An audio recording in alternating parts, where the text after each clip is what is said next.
Welcome back everybody. कल परसों तक के वो इमरान खान साहब जो ये कहते थे कि मुज़ाकरात करने हैं और इस्टेब्लिशमेंट के साथ ही मुज़ाकरात करने हैं, कल उन्होंने सहाफ़ियों से गुफ्तगू में ऐलान कर दिया कि मुज़ाकरात के दरवाजे इस्टेब्लिशमेंट से अब बंद कर दिए गए। और फिर साथ अली अमीन गंडापुर के जो बयानात हैं उस पर माफ़ी मांगने वाले बुज़दिल हैं, ये भी कहा उन्होंने। गुज़श्ता रोज़ अगर उससे एक रोज़ पहले आप देखें तो बैरिस्टर गौहर साहब ने माफ़ी मांगी थी अनकंडीशनल। उन्होंने ये कहा था कि जो सहाफ़ियों के बारे में गुफ्तगू हुई अली अमीन गंडापुर की जानिब से, मैं उस पर माफ़ी मांगता हूँ। लेकिन फिर कल जब इमरान खान ने कहा कि उस पर माफ़ी मांगने वाले बुज़दिल हैं तो यू टर्न ले लिया एक बार फिर से तहरीक इंसाफ ने। और इसी हवाले से बानी पीटीआई ने जब सहाफ़ियों से गुफ्तगू की तो उन्होंने कहा कि उन्होंने 6 पार्टी रहनुमाओं को इस्टेब्लिशमेंट से बात करने की इजाज़त दे रखी थी, लेकिन उसके बाद अगर अब की बात की जाए तो वो कहते हैं कि इस्टेब्लिशमेंट वाले जब भी बात करते हैं मुकर जाते हैं, ये धोखेबाज हैं, ये उनका कहना है और अब इनसे बात नहीं होगी। लाहौर जलसे के बारे में इमरान खान ने कहा कि 21 सितंबर के जलसे की इजाज़त मिले या फिर ना मिले, 21 सितंबर को लाहौर में जलसा करेंगे। अच्छा, धोखे से मुतालिक मेरे ख्याल में जो 22 अगस्त को हुआ और फिर उन्होंने कहा कि इस्टेब्लिशमेंट ने ये तारीख मुझे दी थी 8 वाली 8 सितंबर की, और इन्होंने एक बार फिर से मैं धोखा दिया, जहाँ पे रास्ता नहीं बंद करना था वो भी रास्ता बंद कर दिया। हमारे लिए मुश्किलात, काफ़ी नाराज़ दिखाई दिए हमें कल इमरान। बिल्कुल निमरा, इसी हवाले से हमारे साथ मौजूद हैं सीनियर तज़कियाकार इफ्तिखार शिराजी साहब। सब आपको खुशामदीद कहते हैं, thank you very much for joining us. Sir, ये बताइएगा कि खान साहब किसी दिन हमें इस्टेब्लिशमेंट से मुज़ाकरात की दावत भी देते हुए नजर आते हैं और ये गिला करते हैं कि मुज़ाकरात नहीं होते। अब वो कह रहे हैं कि इस्टेब्लिशमेंट ने हमसे धोखा किया, हम मुज़ाकरात नहीं करेंगे। खान साहब चाहते क्या हैं सर? नहीं, मेरा ख्याल में आखिरी रास्ता तो गुफ्तगू का रास्ता है। इसके अलावा तो इस जो मौजूदा बहरान है इसको हरगिज़ हल नहीं किया जा सकता। और सिर्फ इमरान खान साहब नहीं बात कर रहे कि वो इस्टेब्लिशमेंट के साथ बैठना चाहते हैं, गुफ्तगू करना चाहते हैं, बल्कि इस वक्त का जो सेटअप चल रहा है, आपका क्या ख्याल है कि ये कोई अवामी ताकत से आए हैं? यकीनी तौर पर ये भी एक अरेंजमेंट्स के तहत ही इक़्तिदार में पहुंचे हैं। तो इस मुल्क की इस्टेब्लिशमेंट एक बड़ी खुली हकीकत है और इसका सबको इदराक है।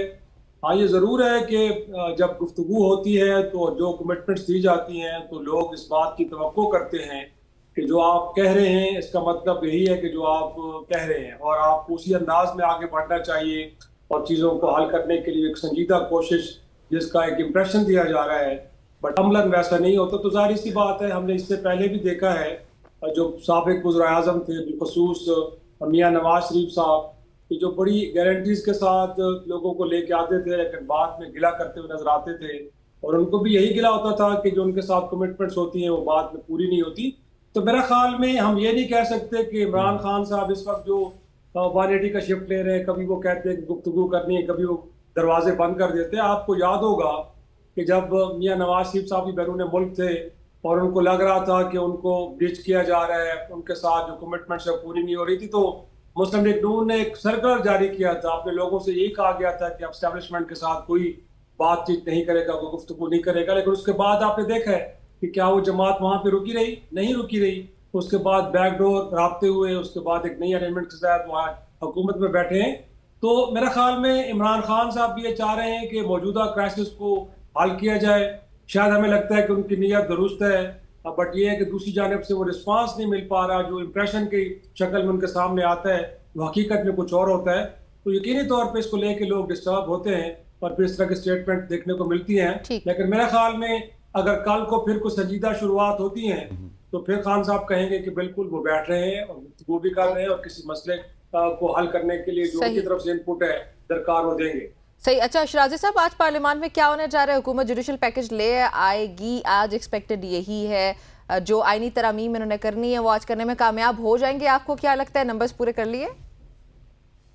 देखिए, एक तो यह है कि आज अयाज सादिक साहब स्पीकर हैं, उनको कल इल्म ही नहीं था कि जो पार्लियामान का तकद्दुस पामाल हुआ, लोग पार्लियामान के अंदर दाखिल हो के अरकान पार्लियामेंट को वहां। अच्छा, एक प्राइवेट चैनल पे इंटरव्यू देते हुए तारिक फजल चौधरी साहब ने कहा कि स्पीकर को सब पता था। अच्छा, तो यकीनन, लेकिन कल उन्होंने इजलास का दौरान इंप्रेशन दिया है तो शायद उनके नॉलेज में नहीं था। यही वजह थी कि वो कल सीसीटीवी फुटेज मंगवा रहे थे और जानना चाह रहे थे कि हुआ क्या है। बाद में कमेटी भी बनी। तो मेरे ख्याल में आज उन्होंने एक तो प्रोडक्शन ऑर्डर जारी किए हैं, तो देखें कि स्पीकर के इन ऑर्डर्स के ऊपर अमल दरामद होता है। और इस्लामाबाद की पुलिस वो जो 4, 5 या 7 MNAs हैं जिनको गिरफ्तार किया गया, क्या उनको आज पेश करती है? वो आएंगे, वो भी एक रुदात सुनाएंगे। दूसरा जो आपने सवाल किया कि क्या नंबर्स गेम उनके पास पूरी है, तो मेरा ख्याल में हमें लग रहा है कि मौलाना फजलुर रहमान साहब की खामोशी को पता अच्छा, दे रही है, इफ्तिखार साहब, मुझे इन नंबर्स को जी जी मुझे जी, एक बात इन बताइएगा। नंबर जी जी जी। जी इन नंबर्स को पूरा करने के लिए मेरे ख्याल में मौलाना साहब का ताउन बड़ा एक कलीदी उसका रोल है। तो अगर वो तैयार हो गए और साथ में जिस तरह तहरीक इंसाफ के लोग क्लेम कर रहे हैं कि उनके वो आज़ाद अरकान के जिनके अभी फेट डिसाइड नहीं हुआ, गोया कि जो सुन्नी इत्तेहाद काउंसिल के साथ जुड़े हुए लोग थे 51, तो मेरे ख्याल में अगर वहां से कुछ लोग भी टूट जाते हैं तो मुमकिन तौर पे हो सकता है कि ये नंबर्स पूरे हो जाएं। और बिल तो मेरे ख्याल में अब कमेटी में चला गया है जी। जहां तक जजेस की उम्र की हद को बढ़ाना है। तो मेरे ख्याल में जिस तरह बाकी मामलात को हल कर लिया है या जिस तरह लेके चल रही है हुकूमत, तो इसमें मुझे लग नहीं कामयाब रहा हो कि कोई ज्यादा जाएंगे। दिक्कत दरपेश आएगी। ठीक हो गया। अब शिराइश साहब, अली मोहम्मद खान साहब ने कल एक बहुत ही जज्बाती तकरीर की है असम्बली के फ्लोर में, और अली मोहम्मद खान ने क्या कुछ कहा है ज़रा सुनते हैं उनका शॉट, और उसके बाद आपसे सवाल करूंगा। 9 मई में जो गलत हुआ वो गलत था, लेकिन कल रात जो हुआ है वो पाकिस्तान की जमहूरियत का 9 मई था। 10 सितंबर 2024 पाकिस्तान की जमहूरी तारीख में एक काले बाप के तौर पे याद रखी जाएगी। ये जमहूरियत पे हमला है, ये पाकिस्तान पे हमला है, ये पाकिस्तान के आईन पे हमला है। ये हमला स्पीकर साहब आप पे है, ये हमला वज़ीर आज़म शहबाज शरीफ साहब आप पे है, ये हमला शहीद बेनजीर के बेटे बिलावल साहब आप पे है, आपकी सियासत पे है। अच्छा, ये बड़ी जज्बाती तकरीर है जो कि पूरे पाकिस्तान ने देखी, लेकिन मेरा सवाल ये है कि एक बड़ा इंटरेस्टिंग पॉइंट है इस पे जो मिस कर रहे हैं हम सब लोग। उन्होंने कहा कि वहां पे नकाब पोश लोग आए थे, पुलिस का जिक्र नहीं किया, उन्होंने एक खास इदारे की तरफ जिक्र किया। तो उस हवाले से अब स्पीकर साहब ने तो आईजी को तलब करके सवाल जवाब किया। आईजी ने तो कहा जी कि हम तहकीक करेंगे, देखेंगे। तो आपकी क्या इंफॉर्मेशन है जी, कौन था? जी बिल्कुल, एक तो इस जज्बाती तकरीर के पीछे कुछ बड़े तल्ख हकायक छुपे हैं, इसमें कोई शक नहीं है कि इस मुल्क की अदलिया आप ये सब कुछ देख रही है कि इस मुल्क की पार्लियामान की जिसको मदर ऑफ ऑल इंस्टीट्यूशन कहा जाता है वो माजी में भी कंप्रोमाइज होती रही, और कल परसों भी हमने देखा है कि इसमें कोई शक नहीं है कि उसके तकद्दुस को पामाल किया गया है। लेकिन जो आपने आईजी की बात की है, आईजी साहब ने तो बड़े वहां पे भी यही जाके कहा है कि जी वो जरा चेक करके बताते हैं, जान के बताते हैं कि ये हुआ क्या है। शिराजी साहब, मेरे उन्होंने ये ख्याल भी में कहा नहीं है कि पुलिस तो थी ही नहीं, पुलिस तो इनकारी हो गई इससे। बिल्कुल, पुलिस के बारे में उनका कहना ये था कि वो तो पार्लियामान के बाहर थी, पार्लियामान के बाहर लोगों को गिरफ्तार करने के लिए पुलिस मौजूद थी, इसमें कोई शक नहीं है।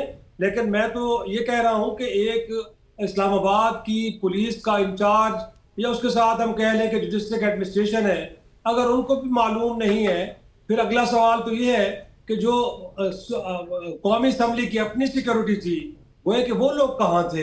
तो मेरे ख्याल में सवालात तो बहुत ज्यादा हैं। अब देखना ये है कि क्या जिस तरह कल अयाज सादिक साहब ने फरमाया है कि अगर हुआ कि इस मामले में कानून की और आइन की वायलेशन हुई है तो वो खुद FIR दर्ज कराएंगे। तो मेरा ख्याल FIR किसके खिलाफ दर्ज कराएंगे वैसे, वो किसके खिलाफ FIR दर्ज होगी? असूलन तो फिर इस मुल्क के वजीर दाखिला के, क्योंकि जो मामलात हैं सिक्योरिटी के उसके इंचार्ज तो वजीर दाखिला है, गोया कि पुलिस तो यकीनी तौर पे ये जवाब देगी कि उनको जो कुछ कहा गया था वज़ारत दाखिला की जानिब से कहा गया था। एंड शिराजी साहब, मस्ट टू मेंशन, ये वही वजीर दाखिला हैं जो ये कह रहे हैं कि पार्लियामेंटेरियंस जो है वो पार्लियामेंट में कर ही क्या रहे थे सेशन के अलावा, उनको तो वहां पे मौजूद ही नहीं होना चाहिए था, सिक्योरिटी के अमले को बस सिर्फ वहां पे मौजूद होना चाहिए था। ये वजीर दाखिला का जवाब था इस पे। नहीं, मैं तो उस वजीर दाखिला मोहसिन नकवी साहब से बड़े सादे एहतराम के साथ कहूंगा कि माजूद के साथ राना सनाउल्लाह की बात कर रही हूँ मैं। हाँ, राना सनाउल्लाह साहब भी है जी, बिल्कुल सॉरी, वजीर दाखिला नहीं, मैं गलती से बोल गई जी जी। तो मैं उनसे भी ये जानना चाह रहा हूँ कि कानून में या जो रूल्स ऑफ बिजनेस है पार्लियामान में वहां पे कहाँ लिखा है कि शाम के बाद, भाई मेरे आप तो जब जरूरत पड़ती है इस मुल्क में आपने तवील इजलास किए हैं और कई रात गए तक चलते रहे हैं वहां पे। तो मेरा ख्याल में जब आपने इन कैमरा ब्रीफिंग भी ली थी किसी जमाने में मिलिट्री क्यादत से, तो वो भी बड़ी देर तक चली थी। जिन जमानों में सलाला चेक पोस्ट पे जब हमला हुआ था और अमरीकी के जानिब से और आपने करारदाद मंजूर की थी, तो हमें याद है बतौर जर्नलिस्ट के वो भी कई रात गए तक इजलास चलता रहा था जिसमें आपने वो रेजोल्यूशन पास की थी। तो ये पहली बार नहीं है कि शाम के बाद वहां पे कोई रहा है तो आपको अजीब लग रहा है। और फिर मुझे तो ये मैं जानना चाह रहा हूँ बतौर जर्नलिस्ट कि कानून में कहाँ लिखा है कि रुकने पार्लिमान जो उस हाउस का मेंबर है वो वहाँ पे शाम में नहीं रह सकता, उनके अपने चैम्बर्स हैं, वहाँ बैठ के वो काम भी कर सकते हैं, रुक सकते हैं वहाँ पे। अगर वहाँ पे कोई वायलेशन हुई है तो उसको जरूर मेंशन अच्छा होना सिराज साहब, चाहिए, बिल्कुल होना चाहिए, लेकिन मुझे सिर्फ इतना बता दीजिए कि इस मुल्क का वजीर दाखिला वो कहाँ पे हैं? वो ना नजर आते हैं, ना बयान देते हैं। मुल्क के हालात आपके सामने हैं, दाखिला के हालात आपके सामने हैं। इवन वो पाकिस्तान क्रिकेट बोर्ड के चेयरमैन है, वो वहां पे भी कुछ सीधा नहीं कर रहे। तो वो तो बिल्कुल एक ऐसी मतलब घोस्ट बने हुए, ना किसी इंटरव्यू में आते हैं, ना किसी को सवाल देते हैं, ना जवाब देते हैं। कभी कभार अगर प्रेस कॉन्फ्रेंस में भी आते हैं तो अपनी मर्जी से आते हैं और जवाब दिए बगैर निकल जाते हैं। जी मेरे ख्याल में वो किसी को भी जवाब दे नहीं है। इवन के जो परसों हुआ है जो कुछ, हमें तो लगता है कि मुल्क के वजीर आजम को भी इल्म नहीं था, क्योंकि उससे चंद फरलांग के फासले पे प्राइम मिनिस्टर सेक्रेटेरिएट पे और उसके बिल्कुल पार्लियामेंट के बैक साइड पे ऐवान सदर में इशारे चल रहे थे। और इस दौरान हम देख रहे हैं कि पार्लियामेंट में ये तमाशा हो रहा था कि वहां से अरकान पार्लियामेंट को उठाया जा रहा है। और स्पीकर साहब को भी कल आप है गोया कि देखें, जब भी रुकने पार्लियामान की गिरफ्तारी होती है तो ये बाकायदा तौर पे तयशुदा है कि स्पीकर कौमी असम्बली से बाकायदा तौर पे इस बात की इजाजत दी जाती है या कम से कम उनके नोटिस में लाया जाता है। लेकिन कल के दिन तो वो भी इंप्रेशन दे रहे थे कि उनसे ना पूछा गया है और ना उनको बताया गया है। तो मेरे ख्याल में इस मुल्क के वज़ीर दाखिला किसी को जवाब नहीं दिए हैं, इसीलिए ना तो वो सामने आते और ना किसी किस्म की कोई वजाहत देते हैं। बिल्कुल ऐसे, और ये बहुत अनफॉर्चुनेट। और शायद कल हमें असेंबली में एक तरह से यूनिटी भी दिखाई दी। शराजी साहब, पीपल्स पार्टी ने एहतजाज किया, इसको कंडेम किया, JUIF ने किया, MQM ने किया, सिवाय ख्वाजा आसिफ के या नून लीग के तमाम तर जमातें, उनका यही कहना था कि पार्लियामान के तकद्दुस पे कोई सवाल उठना हम अफोर्ड कर ही नहीं सकते। तो इन सारी जमातों को फिर इसके खिलाफ तो एटलीस्ट कोई ना कोई रद्द-ए-अमल देना चाहिए, नहीं? इसके अलावा भी मेरा ख्याल है कि इन पार्लियामान के अरकान को इस बात का बड़ी शिद्दत से एहसास है कि पहले ही पार्लियामान अपनी ताकत बहुत सारी कंप्रोमाइज कर चुकी है। इस मुल्क के अंदर चीफ एग्जीक्यूटिव मुकम्मल तौर पे बाख्तियार नहीं है, अभी भी पॉलिटिकल मैटर्स के अंदर इंटरवेंशंस हो रही हैं और चीज़ें उस अंदाज में आगे नहीं बढ़ रही जैसे कि बढ़नी चाहिए। तो मैं समझता हूँ कि यही वक्त है कि जहाँ सियासतदान अपने छोटे मोटे इख्तलाफात या इस खौफ को बाहर निकाले अपने दिल से कि शायद वो किसी से हाथ मिलाएंगे तो उनकी हुकूमत को खतरा लाहक हो जाएगा। इस वक्त तो जमहूरियत को, निज़ाम को खतरा लाहक है और आपकी मईशत इतनी बीमार हो चुकी है कि आप अगर इस क्राइसिस को अगले 2-3 माह आगे लेके चलते हैं तो शायद पाकिस्तान के लिए बहुत बड़े सानियात इंतजार कर रहे हैं। तो ऐसे में तो मेरे ख्याल में वजह ये कि आप अपने मुखालफिन को चित करना और उनको उन पर इल्ज़ामात लगाएं, कभी उनको दहशतगर्द कहें, कभी उनको डिजिटल टेररिस्ट कहें, कभी उनको शरपसंद कहें। तो बेहतर ये है कि उस जमात को अंगेज किया जाए, उनके साथ बैठा जाए और अगर जरूरत ये बनती है कि इस मुल्क के अंदर एक नया इमरानी मुआहदा हो, एक नए रूल्स ऑफ बिजनेस तय करने हो, तो मेरे ख्याल में इसका इजहार सिर्फ तकरीरों में नहीं होना चाहिए बल्कि बैठे और इसके हवाले से कोई अमली इक़दामात भी ले। बिल्कुल, इक़दामात होने चाहिए। बहुत शुक्रिया शराजी साहब आपका हमें ज्वाइन करने के लिए। ये गुफ्तगू आपने सुनी है पाकिस्तानी सियासत में क्या हो रहा है, इस पर हमने बातचीत की। यहाँ पे वक्त हुआ चाहते हैं एक ब्रेक शामिल करने का, जल्दी से ब्रेक लेते हैं, आपने हमारे साथ रहना।